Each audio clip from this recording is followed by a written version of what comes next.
Grito de Alcorta, la rebelión de los arrendatarios rurales. El 25 de junio de 1912 se produjo la primera huelga agraria en nuestro país, conocida como el Grito de Alcorta, y es la rebelión rural que sacudió al sur de la provincia de Santa Fe y se extendió por toda la región pampeana, con centro en la ciudad de Alcorta, y que marcó la irrupción de los chacareros en la política nacional, dando origen además a su organización gremial representativa, la Federación Agraria Argentina. La rebelión tuvo su origen en la distribución irracional de la tierra y la fuerte explotación a la que estaban sometidos los pequeños productores rurales, las pésimas condiciones contractuales del arrendamiento de tierras de los colonos, en su mayoría inmigrantes, con respecto a los grandes terratenientes, provocó el estallido de una enorme protesta de los pequeños productores. Esta gesta tuvo como base primera la lucha contra la injusticia y la desigualdad social. Analicemos el contexto histórico y social. Con el desarrollo del ferrocarril a través de la generación del 80, se empezó a sembrar trigo, el excedente del cual era exportado a Europa. Para poblar el país se implementó una política activa de inmigración, trayendo a muchos inmigrantes que huían de la pobreza europea para poblar las pampas. La cultura trabajadora del inmigrante europeo hizo que la tierra produjera mucho más, convirtiendo a la Argentina en el llamado granero del mundo. Al seguir la propiedad de la tierra en manos de pocos, se profundizó la brecha económica entre los terratenientes, las clases altas y los inmigrantes que trabajaban las tierras. Esa cruenta acción denominada la conquista del desierto, un verdadero genocidio, había ampliado la superficie de tierra para la actividad agropecuaria, quedando esta en manos de un número reducido de grandes terratenientes. Los más de 3 millones de inmigrantes que llegaron a territorio argentino sin obtener la propiedad de la tierra que iban a trabajar, debieron optar por recluirse en las orillas de las ciudades o trabajar la tierra de los latifundistas. La estructura social del campo, en el momento en que se desata la rebelión, estaba integrada por terratenientes, arrendatarios y subarrendatarios. Estos últimos se encontraban sometidos a los terratenientes a través de contratos que establecían, entre otras cosas, rentas impagables y la obligación de comprar herramientas e insumos a verdaderos precios impagables, y por supuesto a quien el que mandare el terrateniente, e imponían al colono las responsabilidades de una mala cosecha.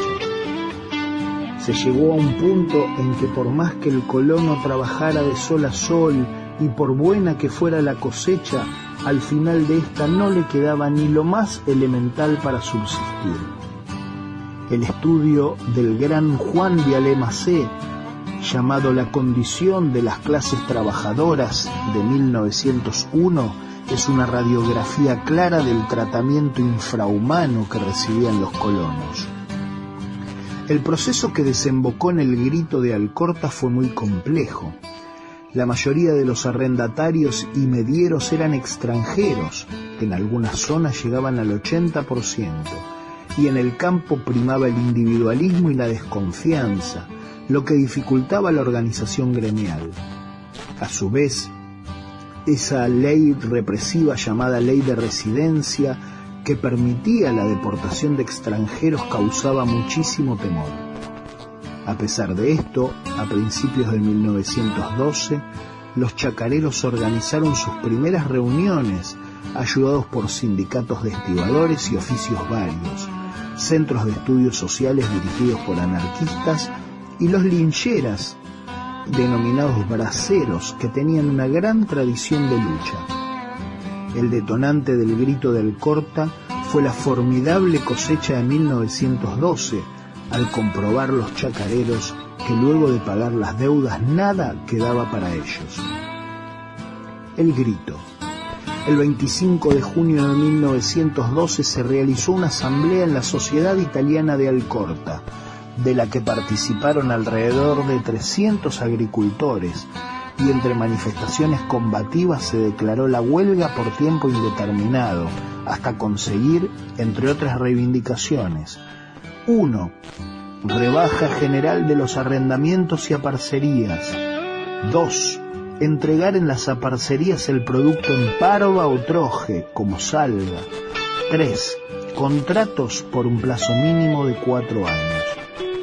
La convocatoria había surgido de los campesinos de Alcorta encabezados por Francisco Bulzani, quienes contaban con el aval de los párrocos de esa localidad y de la localidad vecina de Máximo Paz, los hermanos José y Pascual Netri, y comerciantes de la zona. El abogado Francisco Netri, hermano de los párrocos y uno de los protagonistas, tuvo un papel destacado en la asamblea y fue quien enfatizó que los chacareros debían constituir su organización gremial autónoma. A medida que se avanzó en la huelga, se fue avanzando también en su organización, y tomó fuerza la idea de constituir una organización central de chacareros. Fue así como el 15 de agosto de 1912, en la Sociedad Italiana de Rosario, se fundó la Federación Agraria Argentina. La respuesta de los terratenientes y las fuerzas represivas no se hizo esperar, motivo por el cual los huelguistas tuvieron sus primeras víctimas. En un acto realizado en la localidad de Firmat, fueron asesinados los dirigentes agrarios anarquistas Francisco Mena y Eduardo Barros, mientras que en la ciudad de Rosario era fusilado Francisco Netri. A pesar del violento accionar de los terratenientes, los huelguistas fueron logrando cada vez más adhesiones. Al apoyo inicial de los anarquistas y de los socialistas, de los sacerdotes y los pequeños comerciantes, fueron sumándose los profesionales, otros sindicatos y amplios sectores populares. Ante el temor de tener que afrontar grandes pérdidas económicas, los terratenientes fueron cediendo lentamente y hacia mediados de 1913, la inmensa mayoría de los arrendatarios había logrado una importante rebaja de los arrendamientos. De todos modos, la oligarquía logró mantener cláusulas leoninas en los contratos que imponían restricciones a la libertad de comprar y vender. El grito de Alcorta, si bien no modificó sustancialmente la estructura agraria, favoreció el surgimiento de organizaciones campesinas en otros lugares del país, como la Liga Agraria de Bahía Blanca y la Liga Agraria de La Pampa, las que participaron junto a la Federación Agraria Argentina de un Congreso Nacional Campesino, donde además de los reclamos puntuales junto a terratenientes y comerciantes, se reivindicaron los postulados de la Revolución Mexicana, encabezada por Emiliano Zapata. Por primera vez en Argentina se enarboló el principio de que la tierra debe pertenecer en propiedad al que la trabaja. Un siglo después, poco ha cambiado, ya que la tierra sigue siendo un bien escaso y más del 70% de la superficie agrícola se trabaja por contratistas y arrendatarios. Esta injusticia hoy se mantiene, al igual que otras injusticias que deben ser transformadas en nuestro país para lograr la tan ansiada justicia social.